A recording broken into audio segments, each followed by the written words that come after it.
I want you to do something right now. Swallow once, just once, and notice what you feel at the back of your throat. Is there something sitting there, a thickness, a coating that just will not go away, no matter how many times you clear your throat this morning? Now, here is what I want you to think about. You have probably been clearing your throat dozens of times every single day. And if I asked you when it started, you might not even be able to give me a clear answer. It crept up on you slowly. First, it was just mornings. Then it was all day. And now it is just part of your life. You carry water everywhere. You avoid certain foods. You have probably tried every home remedy your neighbors and relatives could suggest. And yet, here you are. Here is what I need you to hear. That mucus is not random. It is not simply your age catching up with you. Your body does not do things randomly. Every persistent symptom is your body's way of communicating something specific. The question is whether you know how to listen. And today, I'm going to teach you how. Because in my experience working with older adults in preventive health, I have seen this particular symptom, persistent throat mucus, misunderstood and mismanaged more than almost any other. People are handed lozenges.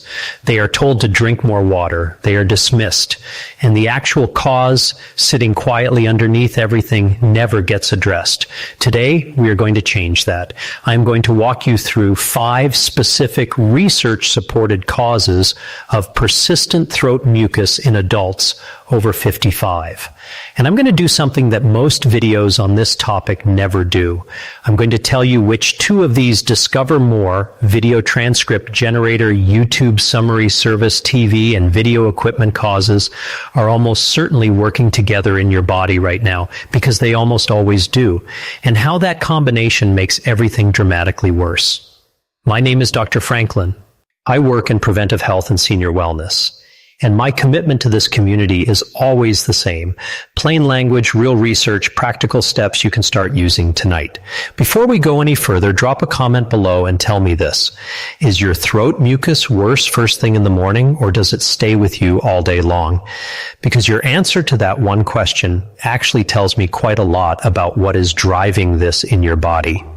Write morning or all day in the comments. I read every single one. Now, let us get into it, starting with the piece of biology that most people have never been told, and it changes everything about how you understand this problem. Your body produces mucus every single day, nonstop, around the clock, and that is completely normal and completely healthy. Mucus is your body's protective coating for your airways. It catches bacteria, dust, and viruses before they can settle deeper into your lungs. It keeps the delicate tissue lining your throat moist and resilient. Without mucus, your airways would dry out, crack, and become vulnerable to every pathogen you encounter.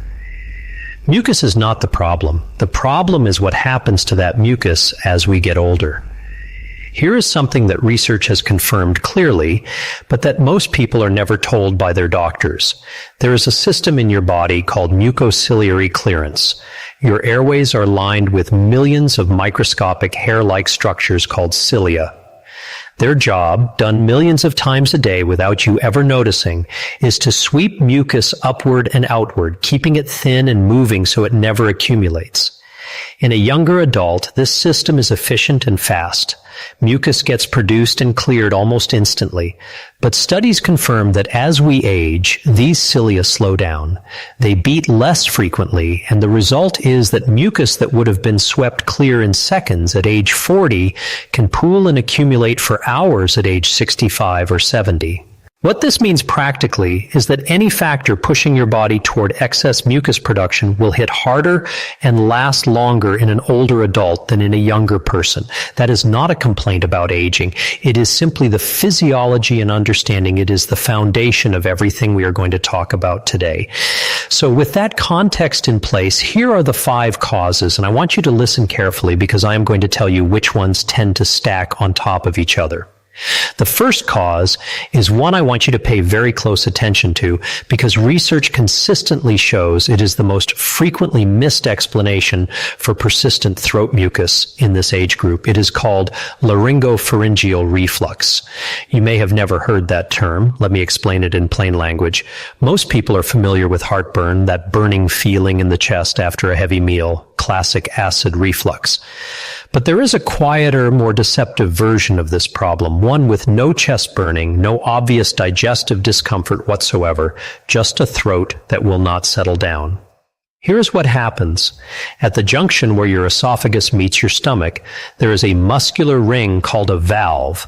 Its only job is to stay closed after you eat, keeping stomach acid locked away where it belongs.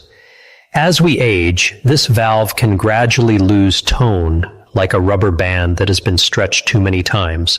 And when that valve does not close completely, stomach acid makes its way upward, not just into the esophagus, but all the way up into the throat, the voice box, and sometimes even the nasal passages. Now here is the biological detail that makes this so significant. The tissues of your throat are not built to handle acid the way your esophagus is. Even the smallest trace of acid reaching your throat triggers an immediate protective response. Your body rushes to produce thick mucus to coat and protect that irritated tissue.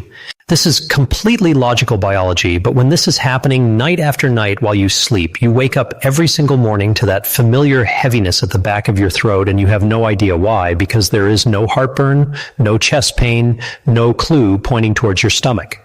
Research published in clinical ENT literature shows that up to half of people with this condition report no heartburn at all, just chronic throat clearing, a voice that sounds rough in the mornings, and mucus that starts accumulating the moment they wake up. Ask yourself honestly, is your throat significantly worse in the morning than it is later in the day? Does it worsen when you bend forward? Has your voice sounded different when you first wake up? These are the fingerprints of silent reflux, and when I get to the action plan, I will give you specific, practical steps that can begin making a difference tonight. One additional note here that is worth your attention. If you regularly take anti-inflammatory medications for joint pain, ibuprofen or naproxen, for example, peer-reviewed research has established that this class of medications reduces the body's natural protection of the stomach lining. That makes acid reflux, including the silent variety, significantly more likely to occur or worsen. If you take these medications regularly and your throat has been persistently bothered, please bring that connection up specifically with your doctor. Before we begin, take a second and tell me your name and where you're tuning in from. I go through the comments and I genuinely want to know who I'm speaking to and supporting here. The second cause is one that tends to arrive quietly and go unnoticed for exactly that reason. When people think of sinus problems, they imagine the dramatic version, intense facial pressure, throbbing forehead, nose completely blocked, that picture-perfect sinus infection. But in many adults over 55, chronic sinus inflammation presents almost invisibly. Breathing feels mostly fine, no significant headache, and yet the sinuses, mildly swollen and producing slightly more mucus than normal, are draining steadily and silently down the back of the throat all day long. This is called postnasal drip, and a 2024 study confirmed that the average age of patients presenting with it is exactly 55. It is not a coincidence that this is your age group. Here is the frustrating part. Many people dealing with this have been taking antihistamines from the pharmacy for months, assuming it must be seasonal allergies, and there is a reason that strategy tends to disappoint. Antihistamines dry the mucus temporarily, but they do nothing for the underlying inflammation inside the sinuses that is causing the excess production. And dried, thickened mucus stuck at the back of your throat is often more uncomfortable than the original problem. The approach with the most consistent research support is something very simple and very affordable. Regular nasal rinsing using a warm saline solution. A 2025 clinical review published in the journal MedSci, which surveyed evidence across a wide range of sinonasal conditions, concluded that nasal irrigation is an effective, safe, and low-cost strategy for treating and preventing upper respiratory tract diseases. and it is widely endorsed as an adjunctive treatment by ENT specialists internationally. High-volume saline rinses work by physically removing inflammatory mucus, reducing mucosal swelling, and improving the natural ciliary clearance function we talked about earlier. The very system that declines with age. The single most important word in all of that is consistency. 1 or 2 uses gives you 1 or 2 days of mild relief. Daily practice applied correctly produces cumulative, meaningful improvement. I will walk you through the exact method in the action plan. If you're still with us and finding this helpful, type number 2 in the comments so I know you're there. And if you haven't subscribed, please do. Your support keeps us going. Now, because number 3 is where I see the most surprise on people's faces when I bring it up. Because when patients come in and we start talking through what might be causing their throat to behave this way, their medications, the ones they have been taking faithfully for months or years, are simply not something they think to question. There is a class of blood pressure medications called ACE inhibitors, angiotensin-converting enzyme inhibitors. These are prescribed millions of times every year. They are effective, they are well tolerated in most ways, and they serve a genuinely important purpose. But they carry a recognized class-wide side effect that the research documents clearly. They allow a substance called bradykinin to accumulate in the body, and in a significant proportion of people, studies report between 5 and 20% of users, that accumulation triggers persistent throat irritation and an ongoing urge to clear the throat. Crucially, this is not an allergy. It is not something unusual happening in your body.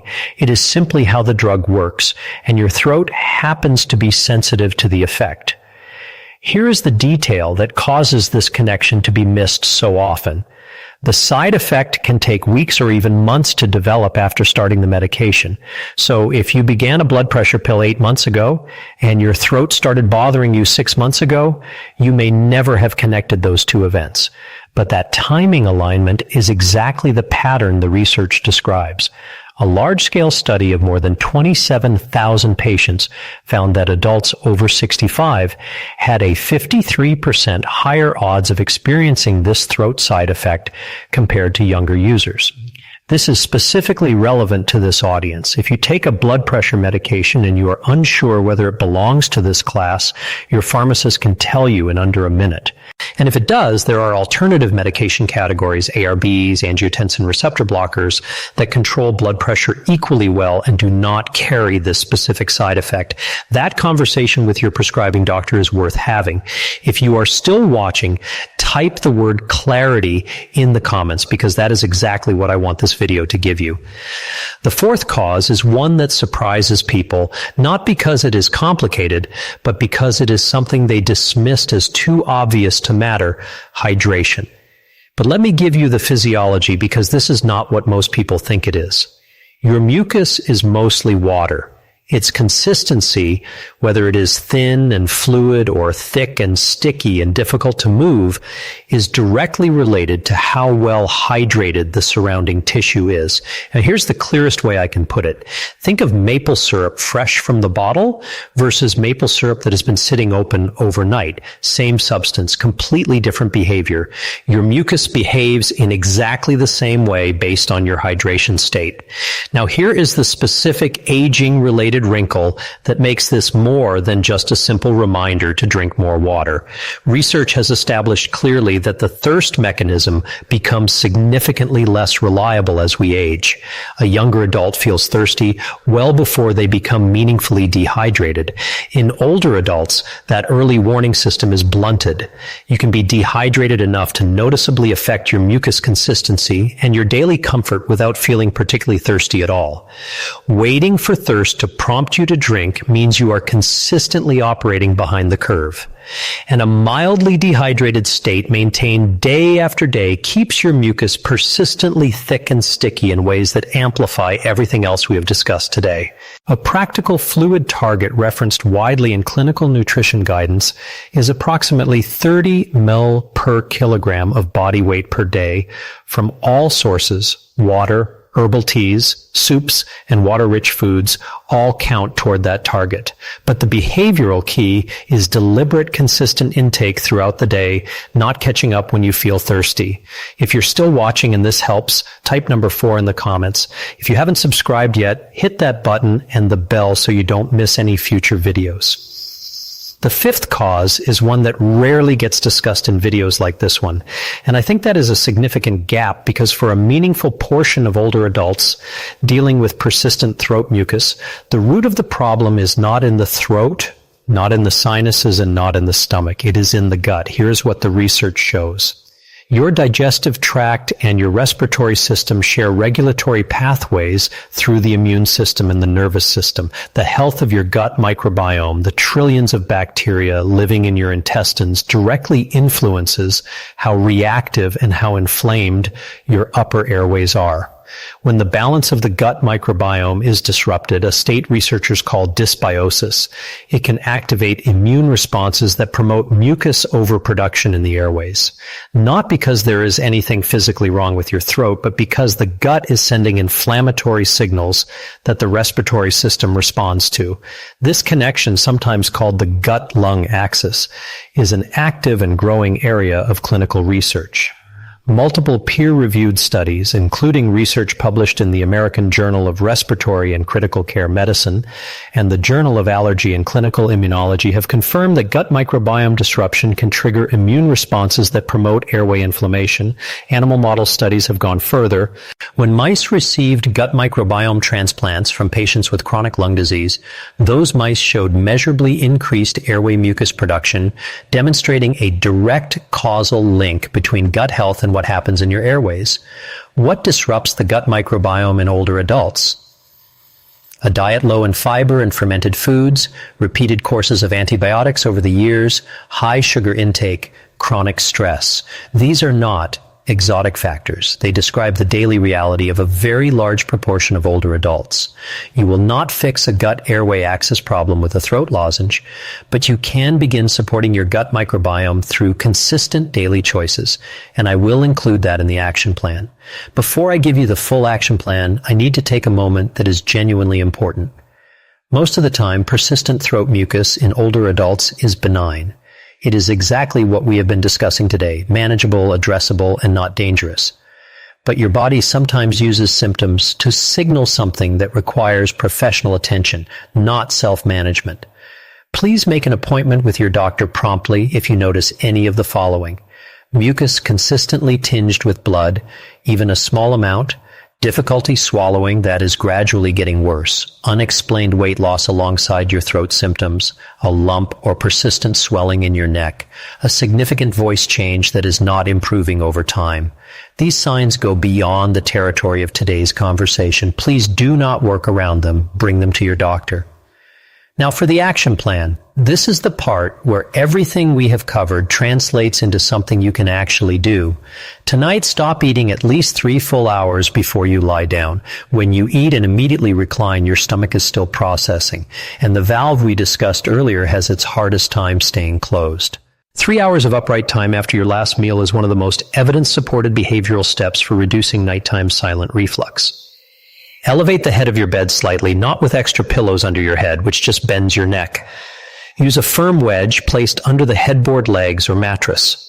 Even a few centimeters of incline uses gravity to your advantage and meaningfully reduces the amount of acid that can travel toward your throat while you sleep. Before you sleep tonight, drink a full glass of warm water. This simple act supports overnight hydration and helps keep your mucus thinner so that morning accumulation is less severe.